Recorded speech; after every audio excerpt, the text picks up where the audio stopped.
Good morning all of you. इसके पहले का जो लेक्चर था डिफरेंशिएशन के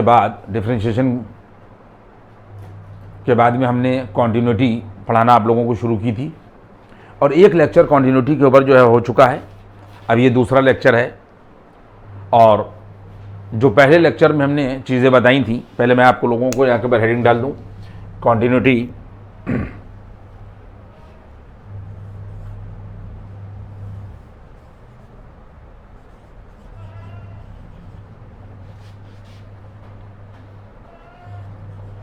of a function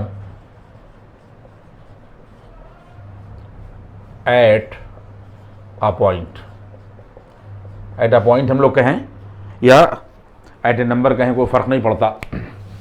ये हमारी यहाँ के ऊपर ये हेडिंग थी। उसी हेडिंग को कंटिन्यू करते हुए जो चीज़ें पिछली बार हमने बताई थी, आप लोग कॉन्टिन्यूटी में लेक्चर को देखिएगा, कॉन्टिन्यूटी में लेक्चर को देखिएगा, कॉन्टिन्यूटी को देखिएगा। कहने का सिर्फ मतलब ये है। और जब तक पिछला लेक्चर नहीं देखिएगा तो चीज़ें समझ में आपकी नहीं आएंगी। जो हमने पिछली बार बताया था उसको हम लोग कॉन्क्लूड करते हैं, जिसमें पहला पॉइंट यहाँ के ऊपर बच्चों ये था कि इफ़ अगर हम किसी भी पॉइंट पर फंक्शन की कॉन्टिन्यूटी चेक करते हैं और अगर वो पॉइंट x बराबर a है, इफ़ fx कोई फंक्शन है is continuous at x is equal to यहाँ के पर a, देन पॉइंट नंबर यहाँ के पर ये 1, एफ ए एग्जिस्ट या यहाँ के पर डिफाइन, जो भी हम लोग बात कहेंगे वो बात आप समझ लें। x बराबर a पर फंक्शन की कॉन्टिन्यूटी चेक की जा रही है और अगर x बराबर a पर फंक्शन की कॉन्टिन्यूटी चेक की जा रही है तो उस पॉइंट पर ये सब पिछला सिर्फ जो लेक्चर है जिसमें 3 पॉइंट हमने इकट्ठा किए थे, वहीं से बात को हम लोग ने शुरू किया कि उस पॉइंट पर फंक्शन जो है वो तीनों पॉइंट जो है फर्स्ट सेकंड थर्ड में, हो सकता है कि थर्ड फर्स्ट पे चला जाए, लेकिन वो तीनों पॉइंट रहेंगे। एफ ए एग्जिस्ट यानी उस पॉइंट पर फंक्शनल वैल्यू एग्जिस्ट करना चाहिए, यानी डिफाइन होना चाहिए। और पॉइंट नंबर यहाँ के ऊपर ये 2 ये है कि लिमिट एक्सटेंडिंग टू यहाँ के ऊपर ये ए एफ एक्स एग्जिस्ट। देखिए ये सब बातें आपको लिमिट में बताई जा चुकी हैं, इसके पहले मैंने लिमिट भी पढ़ा दी है। आप लोग 11वें और 12वें की लिमिट देख लीजिएगा, सब प्लेलिस्ट जो है उसमें गूगल के ऊपर यूट्यूब पे मौजूद है कि अगर एक्स ए की तरफ अप्रोच कर रहा है और इसके ऊपर कोई साइन नहीं लगा हुआ है तो लेफ्ट हैंड और राइट हैंड लिमिट दोनों इसके अंदर हैं। ठीक है, मतलब ये दोनों को रिप्रेजेंट कर रहा है, एग्जिस्ट करना चाहिए। और तीसरा पॉइंट बच्चों ये है कि दोनों की वैल्यूज़ बराबर होना चाहिए। कहने का मतलब ये है कि लिमिट एक्सटेंडिंग टू ए और एफ एक्स और एफ ए दोनों वैल्यूज़ जो है वो बराबर होना चाहिए। ये नहीं कि इसकी वैल्यू कुछ और हो, इसकी वैल्यू कुछ और हो। अगर ये तीनों पॉइंट, देखिए बात आप समझिए, आज ये क्लास 12 में आ गई है या 11th में आ गई है, लेकिन हम लोगों ने इसको ग्रेजुएशन में पढ़ा था तो काफ़ी ये सब टिपिकल चीज़ें थी। तो ये आपको बताया जा रहा है कि अगर कोई भी फंक्शन किसी पॉइंट पर कॉन्टिन्यूअस है तो इन तीनों पॉइंट को उसको फॉलो करना पड़ेगा। अगर ये तीनों पॉइंट फॉलो नहीं हो रहे हैं, तीनों में से एक भी पॉइंट फॉलो नहीं हो रहा है तो फंक्शन उस पॉइंट पर डिसकॉन्टिन्यूअस होगा। जो भी चीज़ें इसमें टेक्निकल हैं वो सब बता दी जाएंगी धीरे धीरे। अभी तो ये दूसरा लेक्चर इस पर कॉन्टिन्यूटी पर है, हम बहुत जल्दी में नहीं हैं और ना आप जल्दी में रहिए, चीज़ें समझने के लिए थोड़ा टाइम लगता है। यहाँ तक हम लोग पहुँच गए कि फंक्शन की अगर x बराबर a पर कॉन्टिन्यूटी चेक की जा रही है तो इसमें से एक भी पॉइंट फेल्योर नहीं होना चाहिए। अगर एक भी फेल्योर हो गया तो फंक्शन उस पॉइंट पर डिसकॉन्टिन्यूअस हो जाएगा। यहाँ तक बात पहुँची थी। इसके बाद में इसी बात को हमने आगे बढ़ाते हुए आप समझिए कि अगर कोई एग्जाम्पल ले ली जाए और अगर कहा जाए कि कोई फंक्शन जी एक्स बराबर 1/, यहाँ के पर जी एक्स बराबर 1/(x-2) दे रखा है बच्चों, यहाँ के पर 1/(x-2) दे रखा है और कहा यह गया है कि x is not equal to 2 और यहाँ के ऊपर हमारे पास में यहाँ के ऊपर ये 3 है और इफ़ यहाँ के ऊपर x बराबर यहाँ के ऊपर ये 2 है और यहाँ के ऊपर if x is not equal to 2 है। फंक्शंस को समझने की कोशिश करिए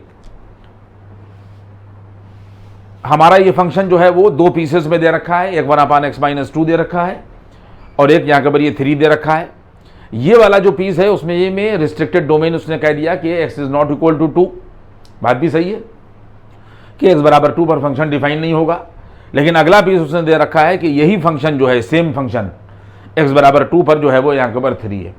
और कह रहा है, मान लीजिए कि एग्जाम कह कुछ नहीं रहा है, मतलब अगर ये इस फंक्शन की हमें कॉन्टिन्यूटी चेक करना है तो मैंने आप लोगों को इसके पहले वाला फंक्शन, अब इसके पहले वाला लेक्चर आप लोग देखिएगा कि x जो है वो 2 के बराबर नहीं है, ठीक है ना। ये जैसे हम लोगों ने 2 ले लिया तो ये कह रहा है कि x is not equal to 2, यानी x is not equal to यहाँ के ऊपर 2, तो कंडीशन हो जाएगी x या तो लेस देन 2 होगा और x यहाँ के ऊपर ग्रेटर देन 2 होगा। यानी x 2 की तरफ इधर से अप्रोच करेगा तो ये लेफ्ट अप्रोच कराएगी, और अगर x 2 की तरफ इधर से अप्रोच करेगा तो ये राइट अप्रोच कराएगी।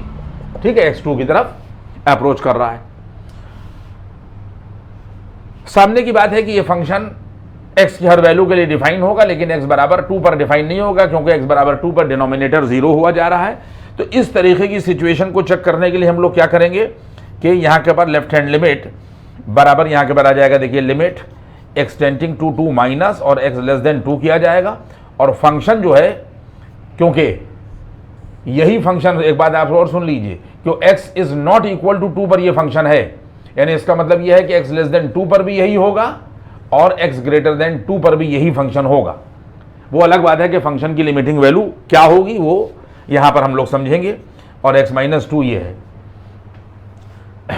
1 by 1 लिमिट वगैरह के भी लेक्चर्स आप लोग देखिएगा तो वहां सब बातें आपको बता दी गई हैं कि x अगर 2 की तरफ इधर से अप्रोच करेगा, तो इसका मतलब ये है कि बहुत करीब की वैल्यू अगर 1.1, जैसे मान लीजिए कि अगर हमारे पास में यहाँ के पर 1/x-2 लिखा हुआ है और इधर से अप्रोच कर रहा है, और मान लीजिए कि x बराबर 1.9 ले लिया, बहुत करीब की वैल्यू ले ली, तो 1/, यहाँ के पर 1.9 और -2 होगा, तो वैल्यू आ जाएगी यहाँ के पर 1/, और ये माइनस के 2.0 में से 1.9 घटा दीजिए, 10 में से 9 गया 1, यानी आ जाएगा माइनस के 0.1। आप देख लें इस चीज़ को, तो बराबर ये माइनस डेसिमल अगर हम हटा देंगे तो 0 बढ़ जाएगा, तो वैल्यू आ जाएगी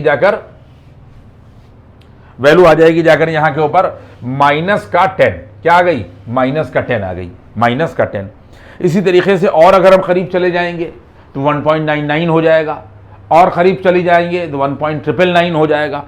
इस तरीके से वैल्यूज अगर हम 1 9 बढ़ाते जाएं तो यहाँ पर 1 0 बढ़ता जाएगा, -100 हो जाएगा, माइनस के 1000 हो जाएगा। पॉइंट आप समझ रहे हैं कि जैसे जैसे हम लोग 1.9 का मतलब x 2 की तरफ लेफ्ट से ज़्यादा करीब होता जाएगा तो रिजल्ट जो है वो -∞ की तरफ अप्रोच करेगा। आप देख लीजिए, तो इसका मतलब इसकी लिमिटिंग वैल्यू -∞ होगी।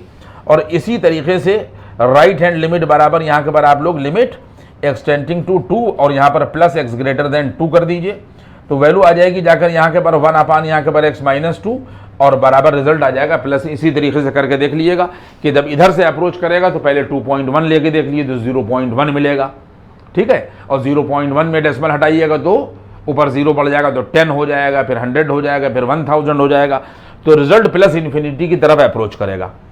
देखिए सिचुएशन क्या हुई कि लेफ्ट हैंड लिमिट और राइट हैंड लिमिट अगर -∞ और +∞ आ गई तो लिमिट एग्जिस्ट नहीं कर रही है, ये आपके जहन में रहना चाहिए। इसका मतलब लिमिट एग्जिस्ट नहीं कर रही है। लेकिन ये अगर लिमिट एग्जिस्ट नहीं कर रही है और इस तरीके का की सिचुएशन डेवलप हो रही है कि इधर भी -∞ और इधर भी +∞ है, देखिए चाहे वो -∞ हो और चाहे +∞ हो, हम लोगों को माइनस से असर नहीं पड़ता। इन्फिनिटी जो है वो कोई भी हो, माइनस प्लस, क्योंकि कोई नंबर तो होता नहीं है, लेकिन ये अनडिफाइंड सिचुएशन को रिप्रेजेंट करता है। तो इसका मतलब ये हो गया एक तरीके से ये मीनिंगलेस हो जाता है। तो यहाँ के पर ये हो जाएगा, इस तरीके की सिचुएशन अगर आएगी तो इस तरीके की जो डिसकॉन्टिन्यूटी है वो कहलाती है इनफाइनाइट डिसकॉन्टिन्यूटी। क्या कहलाती है? Infinite discontinuity. बात आप लोग समझ लें, इस तरीके की जो डिसकॉन्टिन्यूटी है ये इनफाइनाइट डिसकॉन्टिन्यूटी कहलाती है। और इस तरीके की सिचुएशन में जब इनफाइनाइट डिसकॉन्टिन्यूटी हो तो आप याद रखिएगा ये एसेंशियल डिसकॉन्टिन्यूअस फंक्शंस की कैटेगरी में रखा जाता है। बात आप समझ लीजिए, जो मैं कह रहा हूं उसको दिमाग में अपने रखिएगा, हर चीज़ लिखी नहीं जाएगी। ये इनफाइनाइट डिसकंटिन्यूटी कहलाती है और इस तरीके की सिचुएशन को एसेंशियल डिसकंटिन्यूअस फंक्शन की कैटेगरी में रखा जाता है। इन्हें फंक्शन डिसकंटिन्यूअस होएगा ही, उसको कोई बचा नहीं सकता। यहां तक बात जो है वो पहुंची।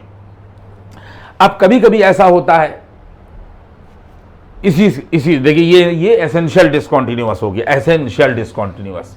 यहां के बाद ये हो गया एसेंशियल डिसकंटिन्यूअस, ये मैंने एसेंशियल डिसकंटिन्यूअस की कैटेगरी में इसको जो है वो डाल दी। ये कहलाता है इनफाइनाइट डिसकंटिन्यूटी।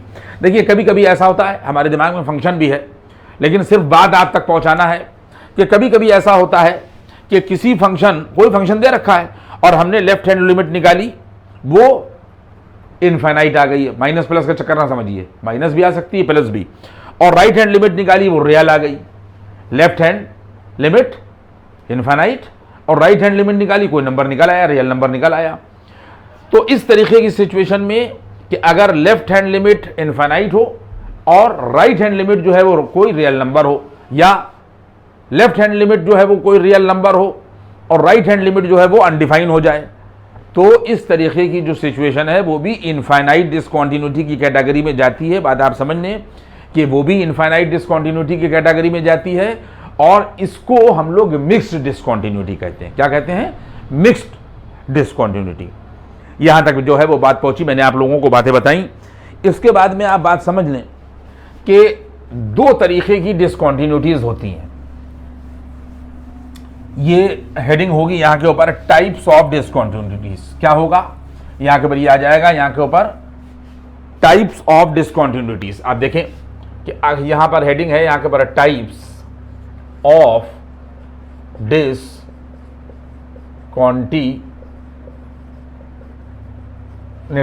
ठीक है, अगर हम लोग यहां के ऊपर टाइप्स ऑफ डिसकंटिन्यूटीज को देखेंगे तो ये दो तरीके की बच्चों होती है। यहां के ऊपर टाइप्स ऑफ डिसकंटिन्यूटीज यहां के ऊपर दो तरीके की होती है।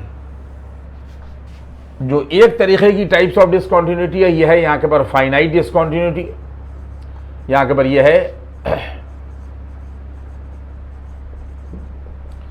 और दूसरी यहां के ऊपर जो है वो ये है इनफाइनाइट डिसकंटिन्यूटी। यानी आपके जहन में ये बात रहना चाहिए कि दो तरीके की डिसकंटिन्यूटीज होती हैं, एक फाइनाइट होती है और एक जो है वो इनफाइनाइट होती है। पहले हम आप लोगों को यहां के ऊपर ये समझा दें, ये जो इनफाइनाइट डिसकंटिन्यूटीज होती हैं इसमें लेफ्ट हैंड लिमिट बराबर माइनस इन्फिनिटी और यहां के ऊपर राइट हैंड लिमिट बराबर यहां के ऊपर ये प्लस इन्फिनिटी। यानी देखिए माइनस प्लस के चक्कर में ना उलझिएगा। अगर दोनों इनफाइनाइट है, जैसे हमने बताया, तो ये इनफाइनाइट की कैटेगरी हो जाएगी। पॉइंट समझ में आ रहा है? और दूसरी कैटेगरी जो है वो यहां के ऊपर आप ये समझ लीजिए कि ये पॉइंट नंबर 1 होता है और पॉइंट नंबर यहां के ऊपर ये 2 ये है कि लेफ्ट हैंड लिमिट बराबर यहां के ऊपर कोई रियल वैल्यू और राइट हैंड लिमिट बराबर जो है वो अनडिफाइंड। ये सिचुएशन देखिए ये मिक्स की कैटेगरी में आती है, लेकिन इसको भी हम लोग इनफाइनाइट डिसकंटिन्यूटी की कैटेगरी में डालते हैं। और मैंने आपको बता दिया कि इस तरीके की जो सिचुएशन होती है वो एसेंशियल डिसकंटिन्यूअस की कैटेगरी में आती है। यानी कहीं पर भी किताबों में अगर कोई चीज़ इस तरीके की आए तो आपके जहन में यहाँ के ऊपर रहे। और देखिए यहाँ के ऊपर ये जो फाइनाइट डिसकंटिन्यूटी है बच्चों, इसमें यहाँ के ऊपर जो पहली कैटेगरी होती है फाइनाइट डिसकंटिन्यूटी की बात की जा रही है। एक होती है यहाँ के ऊपर फाइनाइट डिसकंटिन्यूटी में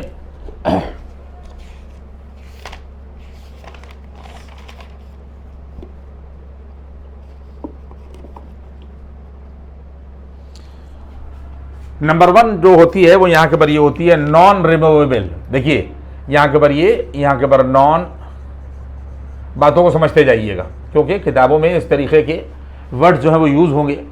तो आप लोगों को ये बात मालूम होना चाहिए कि जब हम लोग फाइनाइट डिसकंटिन्यूटी की बात करेंगे तो सबसे पहली जो कैटेगरी आएगी वो नॉन रिमूवेबल आएगी।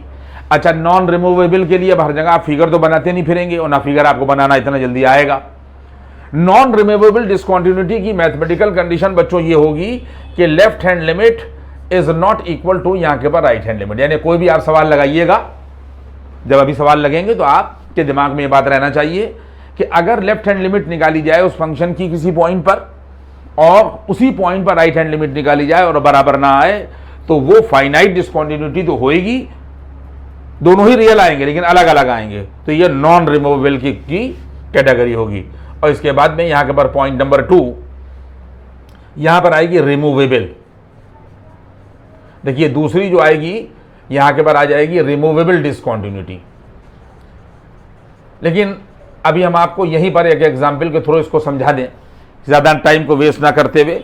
ये जो रिमूवेबल डिसकंटिन्यूटी होगी इसकी एग्जाम्पल मैं आपको यहाँ के बारे दे रहा हूँ। देखिए इसकी एग्जाम्पल ये है कि अगर हमारे पास में कहीं के ऊपर, ये देखिए इसकी एग्जाम्पल है यहाँ के ऊपर, इसकी एग्जाम्पल है, ये ध्यान रखिएगा रिमूवेबल डिसकंटिन्यूटी की, कि इफ़ कि अगर हमारे पास में एफ एक्स बराबर अंडर रूट एक्स माइनस के एक्स माइनस अंडर रूट 2 दे रखा है। क्या दे रखा है? एक्स माइनस अंडर रूट, यहां के ऊपर ये 2, बल्कि मैं गलत उतार रहा हूं, अंडर रूट एक्स माइनस यहां के ऊपर ये 2 दे रखा है और अपान दे रखा है यहां के ऊपर एक्स माइनस यहां के ऊपर ये 4। अगर मान लीजिए कि कोई फंक्शन यहां के ऊपर दे रखा है, तो चूंकि सारे बच्चे एक बात को समझिएगा कि चूंकि ये हमारा जो फंक्शन है अगर हम देखेंगे तो x बराबर 4 पर अनडिफाइन है। देखिए पहला पॉइंट आपके जहन में मैंने डाला कि ये जो फंक्शन है x बराबर 4 पर ये अनडिफाइन है।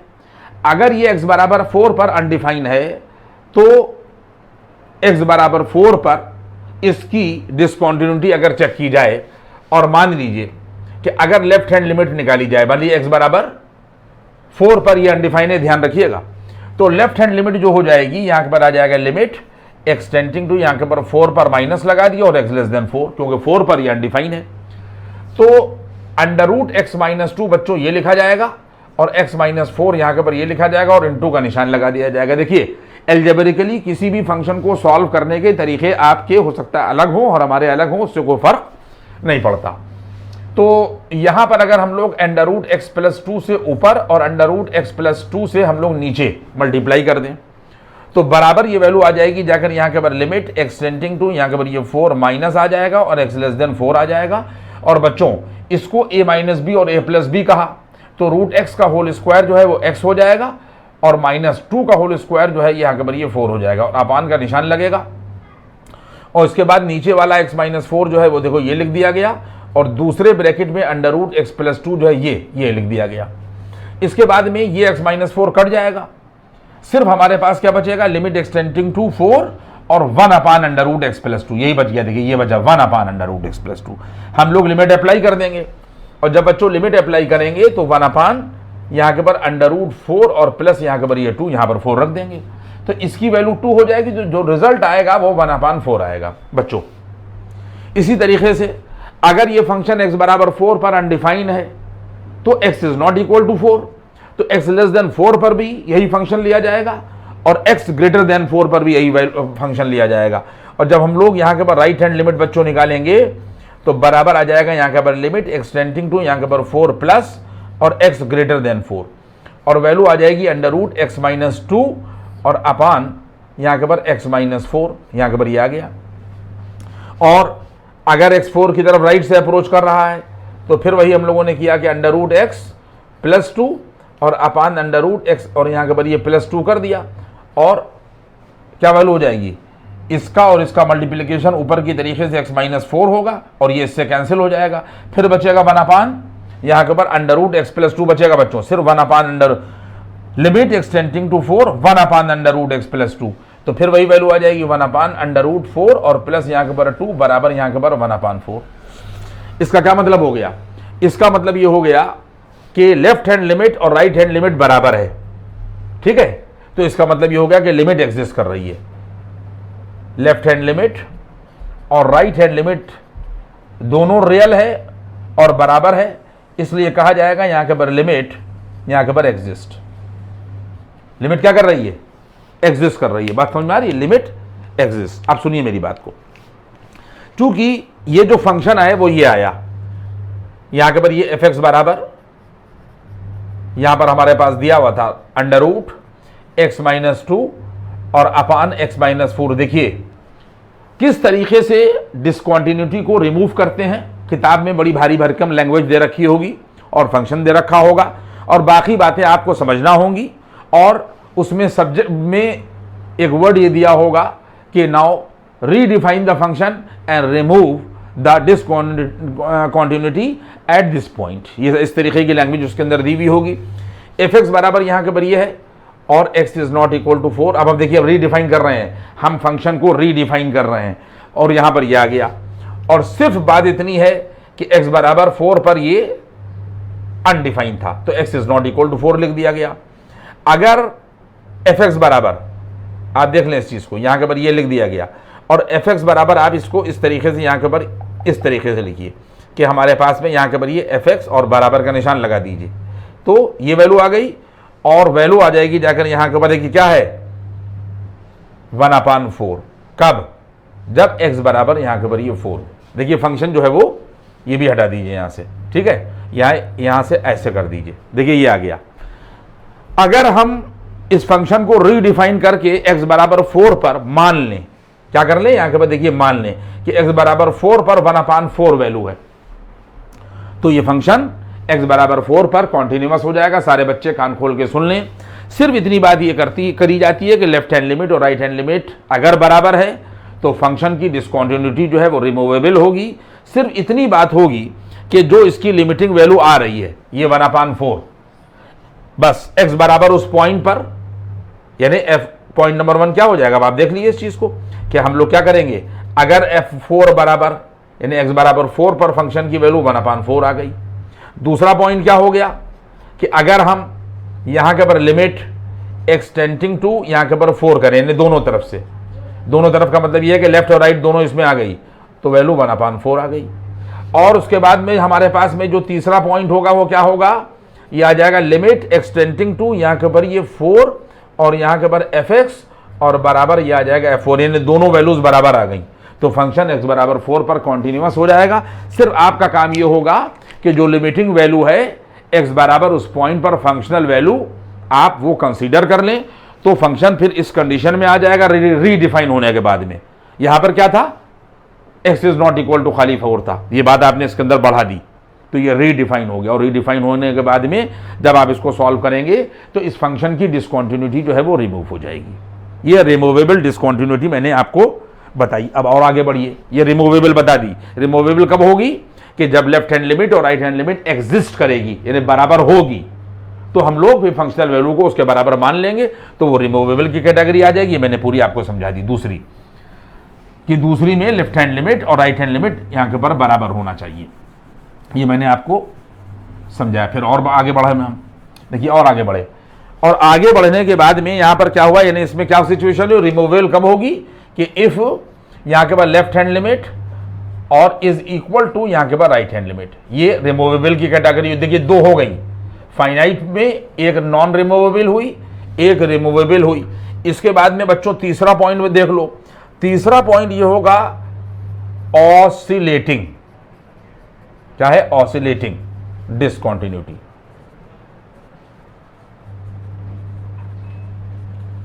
तीसरी कैटेगरी जो आएगी वो सारे बच्चे समझें कि फाइनाइट की कैटेगरी में नॉन रिमूवेबल, रिमूवेबल और ऑसिलेटिंग आएगी।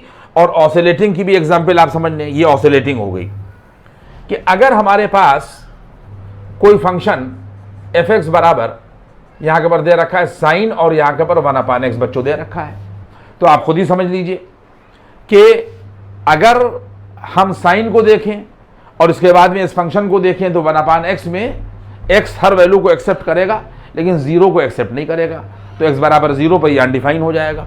जिस पॉइंट पर अनडिफाइन होता है उसी पे सारे खतरे मंडराते हैं। तो अगर हम यहां के पैदा देख लिए लिमिट x टेंडिंग टू 0 ने दोनों लिमिट इसी में आ गई और अगर हम लोग साइन 1/x ले लें जो फंक्शन की जगह पर साइन 1/x लिख दें, सब लोग मेरी बात को समझिएगा, तो लेफ्ट हैंड लिमिट भी रियल आएगी, राइट हैंड लिमिट भी रियल आएगी, यानी इसमें दोनों हैं, लेकिन जो रिजल्ट है लिमिटिंग वैल्यू का वो -1 और 1 के बीच में लाई करेगा।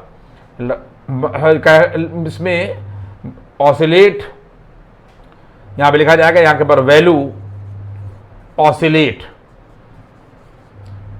बेटवीन लिखा जाएगा, बेटवीन -1 एंड यहां के ऊपर ये +1। बच्चों देखिए, आप लोगों को ये बात बता दी गई है और सारे लोगों को ये बात पता है कि साइन थीटा की जो रेंज होती है वो greater than or equal to -1 और less than or equal to 1 होती है। देखिए, अगर x 0 की तरफ अप्रोच कर रहा है तो लेफ्ट से भी अप्रोच करेगा और राइट से भी अप्रोच करेगा। कभी माइनस के 1/10 होगा, कभी प्लस का 1/10 होगा। x 0 की तरफ दोनों तरफ से अप्रोच कर रहा है, तो चाहे इसकी वैल्यू कितनी बड़ी हो जाए और चाहे 1/x की वैल्यू कितनी छोटी हो जाए, लेकिन रिजल्ट जो है वो -1 और 1 के बीच में लाई करेगा, क्योंकि रेंज ही यही होती है। तो हमने वही बात लिख दी कि वैल्यू ऑसिलेट बिटवीन -1 एंड +1, लेकिन डिफरेंट होगी। क्या होगी? -1 और +1 के बीच में वैल्यू मिलेगी जरूर, इसके बाहर नहीं जाएगी, लेकिन दोनों डिफरेंट वैल्यूज होंगी। इसी को कहा जाता है कि ऑसिलेटिंग डिसकंटिन्यूटी हो जाएगी। ये क्या हो जाएगी? -1 और 1 +1 के बीच में। अब इसमें चौथी चीज जो हो जाएगी, देखिए चौथी जो है वो इनफाइनाइट डिसकंटिन्यूटी की कैटेगरी होती है और इसको हम लोग कहते हैं यहां के पर मिक्स्ड। क्या कहते हैं? यहां के पर हम लोग कहते हैं मिक्स्ड डिसकंटिन्यूटी। सारे बच्चे देख लेंगे, यहां के पर इसको हम लोग कहते हैं मिक्स्ड डिसकंटिन्यूटी। पॉइंट समझ में आ रहा है? मिक्स्ड डिसकंटिन्यूटी का मतलब ये होता है कि इसमें ये कैटेगरी आती है। देखिए, ये मिक्स्ड की कैटेगरी में ये आता है कि लेफ्ट रियल हो और राइट इनफाइनाइट हो, या राइट रियल हो और लेफ्ट जो है वो इन्फिनिटी हो। उसको हम लोग यहां के पर मिक्स्ड डिसकंटिन्यूटी कहेंगे। यहां तक बात पहुंची कि मैंने आपको डिसकंटिन्यूटीज की किस्में बताई। अब इसके बाद में हम और आगे बढ़े, और आगे बढ़ने के बाद में हम लोगों ने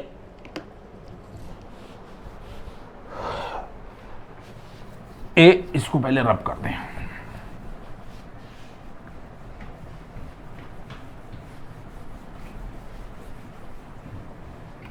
इसके बाद में आप यहां के ऊपर देख लें कि एक बात अपने जहन में बैठा लें। सारी बातें जो भी आपको बताई जा रही है वो तो जहन में बैठाएं, लेकिन एक बात बहुत खास अपने जहन में बैठा लें कि जब भी फंक्शन की डिसकंटिन्यूटी देखना हो, चेक करना हो किसी पॉइंट पर, तो सारी बातें चाहे जहन में रहें या न रहें, निकल जाएं, लेकिन एक बात जहन में आपके जरूर रहना चाहिए कि हर फंक्शन अपने डोमेन में कॉन्टिन्यूअस होता है। हर फंक्शन अपने डोमेन में कॉन्टिन्यूअस होता है। और अगर बाई दी वे फंक्शन का आप डोमेन नहीं निकालना जानते या डोमेन ही नहीं जानते, तब फिर आप हमारा फंक्शन वाला लेक्चर देखिएगा तो चीज़ें आपको डोमेन से रिलेटेड समझ में आएंगी, क्योंकि डोमेन ज़रूरी है। जैसे पहली बात तो आपको जहन में अपने ये रखना है कि each and every function is continuous in its domain. अब हम लिख नहीं रहे हैं, लेकिन ये बात आप ये ध्यान रखेंगे कि each and every function continuous in its domain. अब इसके बाद में अगर हमारे पास में कोई फंक्शन, जैसे फॉर एग्जांपल हमने कहा कि साहब बताइए कि f(x) बराबर यहां के पर ये sin x खाली फंक्शन दिया हुआ है। हर एक तो पहली बात ये है कि हर फंक्शन की जानकारी आपको होना चाहिए, बात समझ में आ रही है। फिर उसके डोमेन की जानकारी होना चाहिए, तब फिर आपको ये समझ में आएगा कि फंक्शन कॉन्टिन्यूअस है या नहीं है। जैसे f(x) बराबर sin x दे रखा है, तो आपको 10 एग्जाम्पल हम आपको दे दें तो इसका जो डोमेन होगा वो यहां के पर ऑल रियल्स होगा। इसका मतलब ये हो जाएगा कि ये पूरी रियल नंबर लाइन पर, एंटायर रियल नंबर लाइन पर कॉन्टिन्यूअस होगा। यही जवाब होगा इसका। इसके बाद में अगर हमारे पास में दूसरा कोई हमारे पास जैसे दे रखा है f(x) बराबर मान लीजिए log x, बेस कोई भी हो, e हो या 10 हो या a हो, कुछ भी हो, तो अगर ये लॉगरिथमिक फंक्शन है तो सबसे पहले आप लोगों को ये देखना होगा कि इसका डोमेन क्या है। तो इस फंक्शन का जो डोमेन होगा बच्चों, डोमेन यहां के ऊपर हमेशा ये जो x है यहां के ऊपर सिर्फ ग्रेटर देन 0 होगा। ना तो x बराबर 0 पर ये डिफाइन, डोमेन की क्या डेफिनेशन होती है कि हमारा फंक्शन x की किन वैल्यूज के लिए डिफाइन है। हम अगर यहां देखेंगे तो सिर्फ ये x ग्रेटर देन 0 के लिए डिफाइन होगा। इन डोमेन क्या होगा? x greater then 0। अगर हमारा फंक्शन x ग्रेटर देन 0 पर डिफाइन है, पॉइंट आप समझ लें, तो हमारा जो लॉगरिथमिक, आप कहीं के ऊपर ग्राफ देख लीजिएगा किताबों में, अब हम यहां तो नहीं बना रहे हैं, लेकिन आप देख लीजिएगा कि फंक्शन सिर्फ x ग्रेटर देन 0 पर कॉन्टिन्यूअस होगा। ठीक है, x ग्रेटर देन 0 पर कॉन्टिन्यूअस होगा। इसी तरीके से पॉइंट नंबर अगर आप यहां के ऊपर ये 3 देखें, अगर कहीं के ऊपर दे रखा है f(x) बराबर e⁻x, ये एक्सपोनेंशियल फंक्शन की कैटेगरी है, तो इसका डोमेन ऑल रियल नंबर होता है। इस फंक्शन का अगर आप लोग डोमेन देखिएगा तो यहाँ के ऊपर ऑल रियल्स यानी x की हर वैल्यू के लिए डिफाइन है, तो it is continuous for entire real number line. इसी तरीके से चौथा फंक्शन अगर हमारे पास कहीं के ऊपर दे रखा है, मान लीजिए f(x) बराबर यहां के ऊपर, देखिए हम आपको बताए दे रहे हैं कि ये 10x दे रखा है, तो जितने भी ट्रिग्नोमेट्रिकल फंक्शन है ये पीरियोडिक होते हैं, 10x भी पीरियोडिक होता है, ठीक है। हम लोगों को इसकी जनरल वैल्यू भी मालूम है, तो अगर हम इस x की जगह के ऊपर π/2 बच्चों रखेंगे, π/2, तो ये फंक्शन अनडिफाइन हो जाएगा। π/2 के बाद में जब भी हम लोग ऑड मल्टीपल ऑफ π/2 रखें, यानी हम लोग x बराबर π/2 रख दें, x बराबर 3π/2 रख दें, 5π/2 रख दें, जितने भी ऑड मल्टीपल ऑफ π/2 रखे जाएंगे सब के ऊपर ये अनडिफाइन हो जाएगा। तो इसका मतलब ये है कि x बराबर यहां के ऊपर हमारे पास में अगर हम लोग ऑड मल्टीपल ऑफ π/2 को जनरल फॉर्म लिखें तो यह आ जाएगा 2n+1 और इनटू यहां के ऊपर π/2। तो इसका मतलब ये है कि ये फंक्शन जो है इसका डोमेन हो जाएगा all real number, x is not equal to odd multiple of π/2। इसका मतलब ये it will continuous at each and every point except odd multiple of π/2। बात आपकी समझ में आती जा रही है। तो जितने भी फंक्शन होंगे, अगर कोई फंक्शन यहां के ऊपर दे रखा है, बात समझे, पांचवा फंक्शन अगर हमारे पास में f(x) बराबर कोई पॉलिनोमियल दे रखा है, देखिए पॉलिनोमियल का मतलब आपको क्लास 6 में पढ़ा दिया जाता है। अगर बेसिक मैथमेटिक्स की जानकारी नहीं है तो भाई आपको कदम कदम पर परेशानी तो आएगी। अगर f(x) बराबर x लिखा है, ये लीनियर पॉलिनोमियल हुआ, x⁻2 हो गया क्वाड्रेटिक पॉलिनोमियल हो गया, x⁻3 हो गया 3 डिग्री वाला क्यूबिक पॉलिनोमियल हो गया।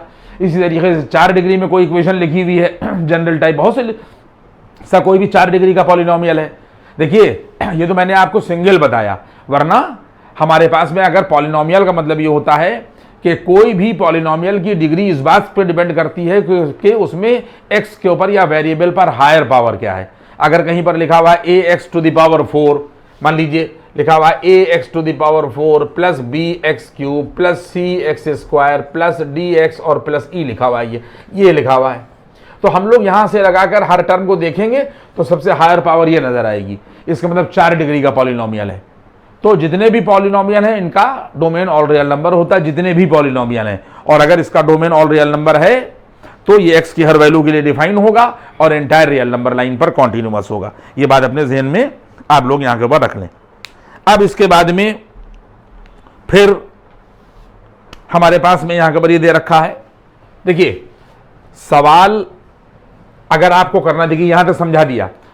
अब हमारे पास में कहीं के ऊपर कोई ये अगला पॉइंट है, अगला पॉइंट का मतलब ये हो गया कि इसके आगे की बात है, और ये बातें हमने आपको क्या समझाई कि हर फंक्शन अपने डोमेन में कॉन्टिन्यूअस होता है, और मैंने आपको ये एग्जाम्पल देकर यहां के ऊपर दिखा दी।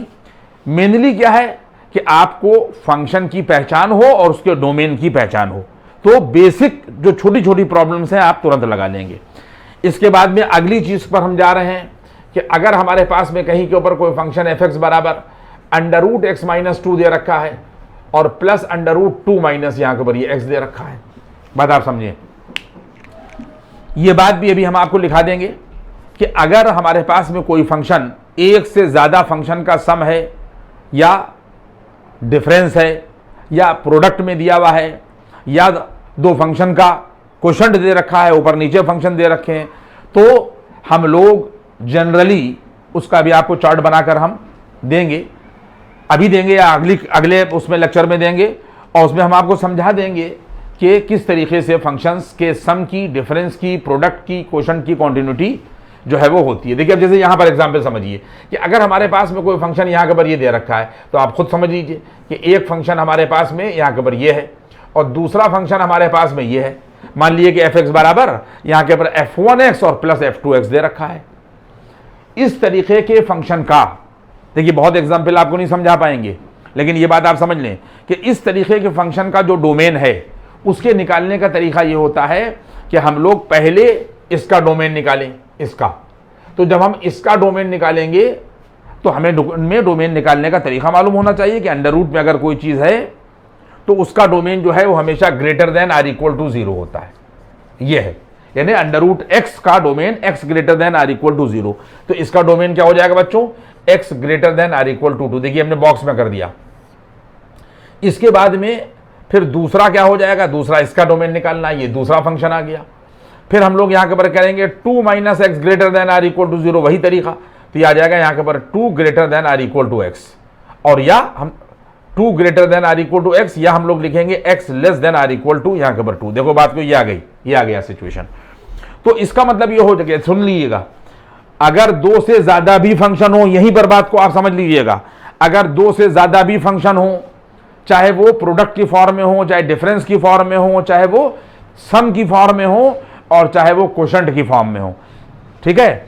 सिर्फ क्वोशंट वाले में मामले ये होता है कि डिनोमिनेटर जिन पॉइंट पर 0 होगा उनको छोड़ दिया जाता है। बाकी हर जगह पर यही प्रोसेस होगा बच्चों कि हम पहले फंक्शन का डोमेन निकालेंगे, दूसरे फंक्शन का डोमेन निकालेंगे। मान लिया प्लस लगाकर तीसरा फंक्शन भी दिया हुआ होता तो हम तीसरे फंक्शन का भी डोमेन निकालते, और फिर सारे डोमेन का इंटरसेक्शन किया जाता है। देखिए बातें बहुत जो हैं वो पेचीदा हैं और टिपिकल हैं, आपको इंटरसेक्शन लेना भी आना चाहिए। और ये क्लास 10th में इनइक्वेशन, लीनियर इनइक्वेशन पढ़ाई जाती है। अगर अच्छा टीचर आपको पढ़ाए तो आपको बता देगा कि 2 ग्राफ से किस तरीके से हम लोग इंटरसेक्शन लेते हैं, ठीक है। तो अगर हमारे पास में देखिए, अगर इसका डोमेन यहाँ के ऊपर हमारे पास में D1 हो गया और इसका डोमेन D2 हो गया, तो और इसका डोमेन D हो गया, तो आप याद रखिएगा D बराबर यहाँ के ऊपर आ जाएगा D1 इंटरसेक्शन यहाँ के ऊपर D2। इसके बाद में D बराबर हो जाएगा x greater than or equal to, और इंटरसेक्शन लग जाएगा, और ये आ जाएगा x less than or equal to 2, ये लगा दिया जाएगा। और जब आप दोनों की कॉमन वैल्यू लेंगे बच्चों, आप याद रखिए, तो हमारे पास में देख लीजिए ये 2 है, ये 2, तो इसका मतलब ये है कि x greater than or equal to 2 ये बताएगा, और x less than or equal to 2 यहाँ के पर, ये दोनों में कुछ कॉमन ही नहीं है भाई। एक चीज इधर भाग रही है और एक चीज इधर भाग रही है, सिर्फ 2 कॉमन होगा। सिर्फ क्या चीज कॉमन होगी, x बराबर 2। तो इसका मतलब ये है कि d यहाँ के पर जो आएगा x बराबर यहाँ के पर 2, यानी d जो आएगा, जो डोमेन फाइनल डोमेन होगा x बराबर 2, यानी सिंगल वैल्यू होगी यहाँ के पर, ये सिंगल वैल्यू होगी। अच्छा, फंक्शन वाले चैप्टर में हमने आपको बता दिया था कि अगर किसी फंक्शन का हम डोमेन निकालें तो डोमेन जो निकले उसके करस्पॉन्डिंग फंक्शन जो वैल्यू देता है वो रेंज कहलाती है। अगर हम बच्चों इस सिंगल वैल्यू को यहां रख दें, x बराबर 2 यहां रख दें, जैसे हमने यहां पर रखा f2, तो इसके करस्पॉन्डिंग जो रिजल्ट मिलेगा 2 - 2 और 2 - 2 ये 0 मिल जाएगा, ये रेंज कहलाएगी। क्या कहलाएगी यहां के पर, ये कहलाएगी यहां के पर रेंज। और ये रेंज भी सिंगल वैल्यू है, रेंज भी सिंगल वैल्यू है। तो अगर कोई भी फंक्शन हमारे पास में इस तरीके का दे रखा है कि जिसकी डोमेन भी सिंगल वैल्यू हो, रेंज भी सिंगल वैल्यू हो, तो वो पॉइंट फंक्शन कहलाता है, एक पॉइंट होता है। और ऐसे फंक्शन जो है वो आप याद रखिए कि होते ही डेंस कॉन्टिन्यूअस, एक ही पॉइंट है भाई। कॉन्टिन्यूटी के लिए क्या चाहिए, एक से दूसरा पॉइंट, दूसरे से तीसरा पॉइंट, और यहां पॉइंट ही एक ही है, तो इसका मतलब किस चीज की कॉन्टिन्यूटी होगी, तो ये पॉइंट फंक्शन कहलाते हैं। और पॉइंट फंक्शन हमेशा डिसकॉन्टिन्यूअस होते हैं। पॉइंट फंक्शन कौन होते हैं कि जिनकी डोमेन भी सिंगल वैल्यू हो और रेंज भी सिंगल वैल्यू हो। देखिए बात यहां तक पहुंची, और इस फंक्शन का बताने का हमारा जो मोटिव है वो क्या है कि ये भी आप समझ लें कि पॉइंट फंक्शन क्या होता है और ये क्यों डिसकॉन्टिन्यूअस होता है। और अहम बात यह है कि अगर कोई भी फंक्शन, 2 फंक्शन का सम, डिफरेंस, प्रोडक्ट, क्वोशंट की फॉर्म दे रखी है, तो हमेशा याद रखिएगा कि जितने भी फंक्शन सम में होते हैं, मान लीजिए 1 ये दे रखा है, 2 ये दे रखा है, 3 ये दे रखा है, इस तरीके से अगर दे रखा है तो हम सारे फंक्शन का D1 निकालेंगे, D2 निकालेंगे, D3 निकालेंगे, अलग अलग फंक्शंस का डोमेन निकालेंगे। लेकिन 11वें दर्जे का डोमेन आपको और रेंज निकालना आती हो। रेंज की खैर यहाँ जरूरत नहीं पड़ेगी, लेकिन आना तो चाहिए ही है। तो जब हम लोग D1, D2 और D3 निकालने, मान लो 3 फंक्शन दे रखे हैं, तो D1 intersection D2 intersection D3 जो है ये कॉमन डोमेन होगा इस फंक्शन का, यानी D तक पता चलेगा। तो सारे लोग समझ लें कि जितने भी फंक्शन होते हैं, मान लीजिए कोई फंक्शन यहां के ऊपर दे रखा है fx इंटू gx, और कहा जा रहा है कि fx इंटू gx का डोमेन निकालिए। 2 फंक्शन है अलग अलग, प्रोडक्ट की फॉर्म में है, तो यहां पर भी यही किया जाएगा कि fx का डोमेन निकालेंगे D1, फिर gx का डोमेन निकालेंगे D2, और दोनों का जो कॉमन होगा, जो दोनों की कॉमन वैल्यू होगी, वो final domain fx into gx का होगा। तो यहां तक जो है वो बात हमने जो है आपकी पहुंचाई। अब इसके बाद में देखिए एक बात सिचुएशन आप समझ लें कि अगर हमें कोई भी, यानी यहां तक बात पहुंची, लेकिन मान ली जो किताब होगी जब आप खोलेंगे तो ये सब कॉन्सेप्ट तो आपके दिमाग में होना ही चाहिए, लेकिन वहां कॉन्सेप्ट के साथ साथ क्या होगा कि आपको सवाल लगाना होगा। तो जब हम लोग सवाल लगाएंगे बच्चों, तो आप याद रखिए, जैसे फॉर एग्जाम्पल एक आध सवाल भी हम आपको बता दें कि आप अगर घर के ऊपर किताब उठाएं तो फिर ये ना होने पाए कि आप सवाल नहीं लगा पा रहे हैं, आप थोड़ा थोड़ा जो है वो कोशिश करके और सवाल जो है वो लगा लेंगे। जैसे मान लीजिए वो कहता है, अब इसके साथ में लैंग्वेज होगी जो हम यहाँ पर नहीं लिख रहे हैं कि fx बराबर यहाँ के ऊपर ये दे रखा है, देखिए दे रखा है 2x माइनस 3, क्या दे रखा है बच्चों, यहाँ के ऊपर दे रखा है 2x माइनस 3 और यहाँ के ऊपर एक्स स्क्वायर दे रखा है, और यहाँ पर कंडीशन दे रखी है if x less than or equal to 1, और यहाँ पर दे रखा है x ग्रेटर देन 1। देखिए यहाँ पर ये एग्जाम्पल बताने का सिर्फ तरीका ये है कि इस क्लिप को यहाँ पर हम अभी क्लोज कर देंगे और बातें आप समझ लें कि आप घर पर सवाल लगा पाए। आपका ये सब सर ने इतना तो कॉन्सेप्ट बता दिया, लेकिन कहीं के ऊपर एप्लीकेशन नहीं बताई, एक सवाल लगाकर हमको को नहीं दिखाया। तो हम आपको इसलिए एक दो सवाल यहाँ के ऊपर लगाकर दिखा रहे हैं, एक आध और लगाकर दिखा देंगे, फिर एक क्लिप पूरी प्रॉब्लम्स पर डाल के दिखाएंगे। लेकिन फिलहाल आप यहाँ पर देख लें कि जिससे आप थोड़ा सा रेंग जाएं कि अगर हमारे पास में ये रियल नंबर लाइन है तो देखिए ये पॉलिनोमियल फंक्शन है 2x माइनस 3, ये इंटायर रियल नंबर लाइन पर इसका डोमेन ऑल रियल नंबर होगा, इंटायर रियल नंबर लाइन पर ये कॉन्टिन्यूअस होगा, और ये 2 डिग्री का पॉलिनोमियल है, इसका भी डोमेन ऑल रियल नंबर होगा, ये इंटायर रियल नंबर लाइन पर कॉन्टिन्यूअस होगा। लेकिन रिस्ट्रिक्टेड डोमेन के हिसाब से अगर यहां पर 1 देखा जाए, ये 1, ये है 1, तो x less than or equal to यहां के पर 1 होगा और x ग्रेटर देन 1 होगा। अगर हम एक बात बच्चों देखें तो ये जो x less than or equal to 1 और x ग्रेटर देन 1 यहां के पर दे रखा है, ये पूरी रियल नंबर लाइन कवर कर रहा है, माइनस इन्फिनिटी से प्लस इन्फिनिटी कवर कर रहा है, ठीक है। लेकिन x less than or equal to 1, x greater than or equal to 1, यानी कोई भी ग्राफ जब चलेगा, ये पहली वाली क्लिप आप देखिएगा, कोई भी ग्राफ जब चलेगा तो ये वाला चलेगा, ये इधर से चलेगा, ठीक है, ये इधर से चलेगा, और x ग्रेटर देन 1 वाला जो है वो यहां से, ये x ग्रेटर देन 1 वाला वो इधर से चलेगा। अब जो भी कहानी होना है वो सिर्फ यहां के ऊपर होगी 1 पर, यानी अगर 1 के ऊपर आने के बाद भी ये ज्वाइन कर जाए तो कॉन्टिन्यूअस है, वो तो फिगर देखिए बनाने से पता चलेगा ये कॉन्टिन्यूअस है या नहीं है। लेकिन जो भी मामला गड़बड़ होना है वो इस टर्निंग पॉइंट पर होगा, बाकी तो यहां से लगाकर यहां तक दोनों पॉलिनोमियल फंक्शन है कॉन्टिन्यूअस होंगे। लेकिन ये जो लेस देन और ग्रेटर है यही टर्निंग कहलाती है, और हमेशा दिया हो या ना दिया हो इसी टर्निंग पर ही हम लोग इसकी कॉन्टिन्यूटी को चेक करते हैं। तो आइए हम लोग ने यहां पर स्टेप नंबर 1 लिखा, इसी तरीके से सवाल में करिएगा, टर्निंग पर चेक करिएगा, क्योंकि जो भी गड़बड़ होना होती है वो टर्निंग पर होती है। तो एट x बराबर 1 अगर आप देखेंगे तो पॉइंट नंबर 1 हमने क्या बताया कि फंक्शनल वैल्यू डिफाइन होना चाहिए। तो जब आप x बराबर 1 पर फंक्शनल वैल्यू निकालेंगे तो आप ये देखेंगे x बराबर 1 है कहां, तो यहां है, यहां इक्वलिटी लगी हुई है, तो ये वाला फंक्शन लेंगे, ये नहीं ले सकते क्योंकि यहां पर इक्वल का निशान नहीं लगा है। तो बराबर ये आ जाएगा, देखिए 2 × 1 माइनस 3 बराबर आ जाएगा यहां से -1 आ गया। इसके बाद में बच्चों सारे पॉइंट देख ले, यहां के ऊपर 2 पॉइंट। अब इसके बाद में लेफ्ट हैंड लिमिट निकालोगे तो बराबर यहां के ऊपर ये आ जाएगा लिमिट x टेंडिंग टू 1 पर माइनस लग जाएगा और x लेस देन 1। अब x लेस देन 1 यहां है, ये यही वाला फंक्शन लिया जाएगा 2x माइनस के 3। अब हम लोग इसको अलजेब्रिकली खुद सॉल्व करने का लफड़ा नहीं है, क्योंकि डायरेक्ट लिमिट अप्लाई कर सकते हैं, किसी चीज पे अनडिफाइन है ही नहीं। तो बराबर जब आप इसमें लिमिट अप्लाई करिएगा तो 2 × 1 माइनस 3 ये भी -1 आ जाएगा। इसके बाद में जब आप यहाँ के ऊपर राइट हैंड लिमिट निकालिएगा बच्चों, ये घर पे करना है आपको, तो यहाँ के ऊपर लिमिट एक्सटेंडिंग टू यहाँ के ऊपर 1 प्लस हो जाएगा और x greater then 1। x greater then 1 पर जो फंक्शन होगा वो x स्क्वायर है, ये तो यहाँ पर आप लोग x स्क्वायर लेंगे। और जब आप लिमिट अप्लाई करेंगे तो 1 का स्क्वायर जब यहाँ रखें 1 रखेंगे तो 1 का स्क्वायर बराबर 1 मिलेगा। तो आप देख लें कि लेफ्ट हैंड लिमिट -1 है और राइट हैंड लिमिट जो है वो 1 है, जिसका मतलब लिमिट एग्जिस्ट नहीं कर रही, क्योंकि लेफ्ट हैंड लिमिट और राइट हैंड लिमिट अलग अलग है। तो फंक्शन जो है वो x बराबर 1 पर डिसकॉन्टिन्यूअस, हमने कहा ना कि जो कुछ मामला होता है वो यहीं पर होगा, बाकी इधर से भी कॉन्टिन्यूटी चलेगी उधर से भी कॉन्टिन्यूअस होगा, लेकिन x बराबर 1 पर जब टर्निंग पॉइंट पर हम लोग चेक करेंगे तो लेफ्ट हैंड लिमिट और राइट हैंड लिमिट जो है वो अलग अलग मिलेगी, 1 और -1 मिलेगी।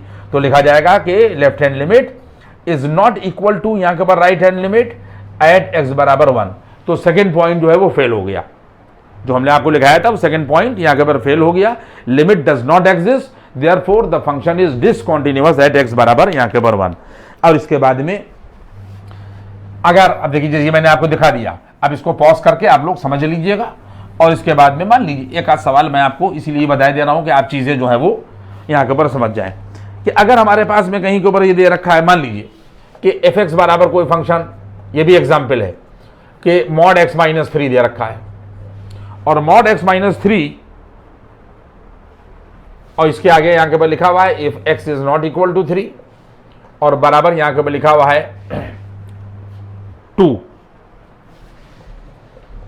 इफ एक्स बराबर यहां के ऊपर ये 3 ये फंक्शन दे रखा है और बहुत भारी भरकम लैंग्वेज दे रखी होगी कि फंक्शन की एक्स बराबर इस पॉइंट पर जो है वो कॉन्टिन्यूटी चेक करिए, लेकिन मैं आपको भारी भरकम लैंग्वेज नहीं लिख रहा हूं, लेकिन किताबों में होगी कि अगर कोई फंक्शन ये दे रखा है और हम कॉन्टिन्यूटी जो है वो चेक कर रहे हैं, तो बात आप समझ लें कि यहां पर लिखा हुआ है x is not equal to 3, इसका मतलब यह है कि एक्स लेस देन 3 के लिए भी यही फंक्शन होगा और एक्स ग्रेटर देन 3 के लिए भी यही फंक्शन होगा। क्योंकि कहा है कि 3 के बराबर नहीं है तो 3 नहीं लिया जाएगा, लेस देन 3 और ग्रेटर देन 3 लिया जाएगा। सारे बच्चों को यह मालूम होना चाहिए इस सवाल को लगाने के लिए कि मॉड एक्स बराबर एक्स होगा और ये माइनस एक्स होगा और कंडीशन हो जाएगी x greater than or equal to 0 और यहां पर आ जाएगा एक्स लेस देन 0।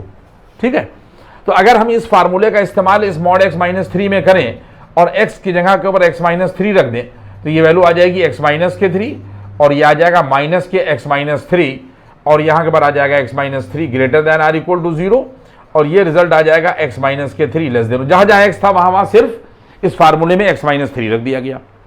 इसका मतलब ये हो जाएगा कि ये जो वैल्यू होगी इंप्लाइज दैट ये x greater than or equal to 3 होगा और implies that x less than 3 होगा। आप देख लें यानी x greater than or equal to 3 पर मॉड एक्स माइनस 3 के बराबर है और एक्स लेस देन 3 पर मॉड एक्स माइनस 3 जो है वो माइनस के एक्स माइनस 3 के बराबर है। सबसे पहला काम हम लोगों ने क्या किया कि वो कह रहा है कि x is not equal to 3, इसका भी डोमेन ऑल रियल नंबर है और अगर एफ एक्स बराबर 2 है तो कांस्टेंट फंक्शन है, इसका भी डोमेन ऑल रियल नंबर है। तो जो कुछ भी गड़बड़ होना होगी वो कहां पर होगी, टर्निंग कहां पर है, एक्स लेस देन 3। देखिए ये है टर्निंग कि अगर हमारे पास में 3 लिखा हुआ तो एक्स लेस देन 3 और एक्स ग्रेटर देन 3, ठीक है ना। तो टर्निंग कहां पर आई, ये टर्निंग है 3 क्योंकि कह रहा है कि x is not equal to 3। जब भी कोई सवाल दिया हुआ हो तो आप ये जरूर देख लीजिएगा, इसको भूल जाइएगा। देखिएगा ये function domain all real number सब जगह कॉन्टिन्यूअस होगा, ये सब जगह कॉन्टिन्यूअस होगा, लेकिन रिस्ट्रिक्टेड डोमेन के हिसाब से क्या हो जाएगा कि जो कुछ खतरा होगा वो सिर्फ एक्स बराबर 3 पर होगा रिस्ट्रिक्टेड डोमेन के हिसाब से।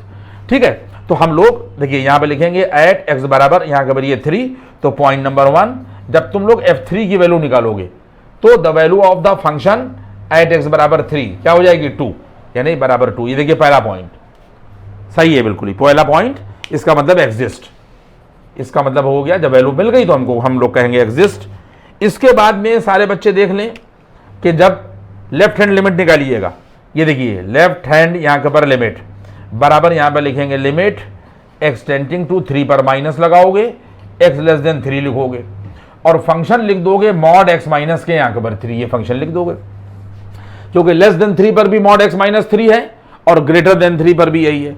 लेकिन एक बात समझ लो कि लिमिट एक्स टेंडिंग टू यहां के पर 3 पर माइनस आएगा एक्स लेस देन 3 और जब एक्स लेस देन 3 बच्चों होगा तो मॉड एक्स माइनस 3 किसके बराबर होगा, माइनस एक्स माइनस 3 के। तो इसका मतलब यह है कि हम लोग यहां पर क्या रख देंगे, इसकी जगह पर माइनस एक्स माइनस 3, तो लिमिटिंग वैल्यू क्या आ जाएगी 3 माइनस 3 यानी माइनस 0, यानी इसका मतलब 0। ठीक है, और जब हम लोग राइट हैंड लिमिट निकालेंगे, देख लो यहाँ के पर हम लोग जब राइट हैंड लिमिट निकालेंगे तो यह आ जाएगा लिमिट एक्स टेंडिंग टू यहाँ के पर ये 3 पर यहाँ के पर प्लस आएगा और एक्स ग्रेटर देन 3 और फंक्शन यही रखा जाएगा। तो बराबर वैल्यू आ जाएगी लिमिट एक्स टेंडिंग टू यहाँ के पर 3 पर प्लस एक्स ग्रेटर देन 3 और देख लो ग्रेटर देन और इक्वल टू 3 यानी ग्रेटर देन 3 पर मॉड एक्स माइनस 3 के बराबर होगा। तो इसका मतलब इसकी जगह के ऊपर हम लोग एक्स बराबर 3 तो लेना नहीं है, सिर्फ हम लोगों को यहाँ के ऊपर क्या लेना एक्स लेस देन 3। तो यहां से हम लोगों ने इसको हटा दिया, एक्स ग्रेटर देन 3 पर मॉड एक्स माइनस 3 इसके बराबर है, ये आ गया। इसकी जगह के ऊपर हम लोगों ने ये रखा और जब लिमिटिंग वैल्यू निकालोगे तो 3 - 3 ये भी 0 आ जाएगा। इसका मतलब ये हो जाएगा कि लेफ्ट हैंड लिमिट बराबर यहां के पर ये आ जाएगा राइट हैंड लिमिट बराबर होगा, ये भी 0 होगा और ये भी 0 होगा। इसका मतलब लिमिट एग्जिस्ट कर रही है। लेकिन तीसरा वाला पॉइंट जो है वो सेटिस्फाई नहीं कर रहा है मेरे बच्चों, सारे बात समझ लो कि तीसरा पॉइंट क्या हो जाएगा कि अगर हम लोग f3 बराबर यहां के पर लिमिट एक्सटेंडिंग टू यहां के पर 3 और यहां के पर ये fx रखें तो ये दोनों वैल्यूज जो है वो बराबर नहीं है।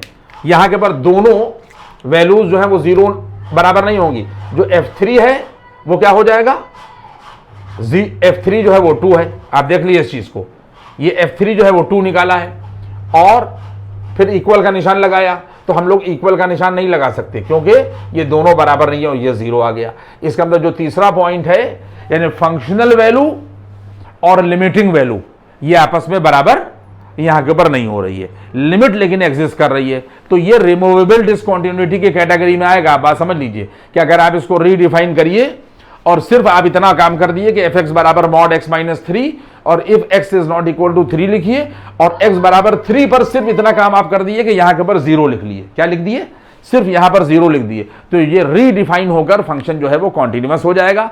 इस तरीके से ये रिमूवेबल डिसकंटिन्यूटी के कैटेगरी में आ जाएगा। यहां तक मैंने आप लोगों को पढ़ा दिया कि ये कॉन्टिन्यूटी यानी आप जब दूसरी क्लिप देखेंगे तो अच्छे खासे कॉन्सेप्ट आपकी समझ में आ जाएंगे। एक बात हमेशा आप याद रखिए कि जब भी हम लोग कोई कंपटीशन देने के लिए जाते हैं तो वहां के ऊपर कॉन्सेप्ट काम आता है और आपकी प्रैक्टिस काम आती है। लेकिन अगर आपके पास कॉन्सेप्ट नहीं है तो आप सवाल लगा नहीं सकते। क्यों? क्योंकि वहां पे ऑब्जेक्टिव प्रॉब्लम्स आती हैं। अभी देखिएगा, आपको मैं अगली क्लिप में या उसके अगली क्लिप में आपको मैं कुछ ऑब्जेक्टिव प्रॉब्लम्स बताऊंगा, तो उसके अंदर अगर आपके पास कॉन्सेप्ट नहीं है तो आप किसी भी हालत से सवाल लगा नहीं सकते। आप लोग जब तक इसको देखिएगा और सवाल लगाने की कोशिश करिएगा और लोगों से शेयर करिएगा, सब्सक्राइब करिएगा चैनल को। बार बार एक बात को दोहराते में क्या, लेकिन ये आप लोगों की खुद ड्यूटी बन जाती है कि चीज़ें अगर समझ में आए तो हम ऐसे आदमी को जो है वो प्रमोट करें। Thank you.